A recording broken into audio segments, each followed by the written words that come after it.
السلام علیکم۔ آج میں آپ کو سورۃ فاتحہ اور اس کے نقش کی فضیلت بتا رہا ہوں۔ اگر آپ میرے چینل پر نیو ہیں تو میرے چینل کو سبسکرائب اور ویڈیو کو لائک ضرور کر دیں، شکریہ۔ اللہ پاک آپ کو سلامت رکھے۔ سورۃ فاتحہ اور اس کے نقش کی بہت سی فضیلت ہے۔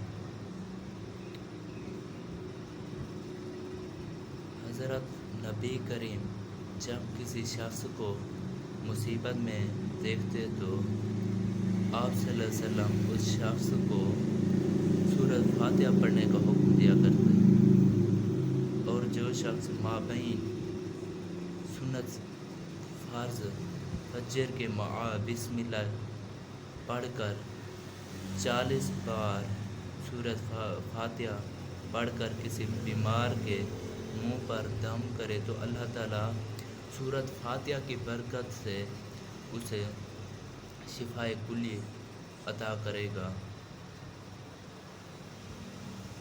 اور ان حضرت فرماتے ہیں کہ سورۃ فاتحہ شفاء کے لیے بہت اچھا معجب طریقہ ہے۔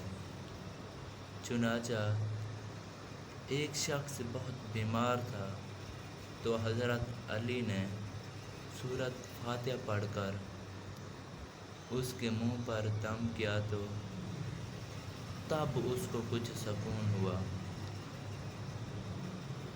اور اس کو شفا حاصل ہوئی، وہ بہت صحت مند ہو گیا۔ اور جو شخص سورۃ فاتحہ کے نقش کو کسی مریض کے گلے میں باندھ دے تو اسے شفاء کلی حاصل ہوگی انشاءاللہ تعالی۔ اگر آج کی میری ویڈیو آپ کو پسند آئی تو میرے چینل کو سبسکرائب اور ویڈیو کو لائک ضرور کر دیں، شکریہ۔ اللہ پاک آپ کو سلامت رکھے۔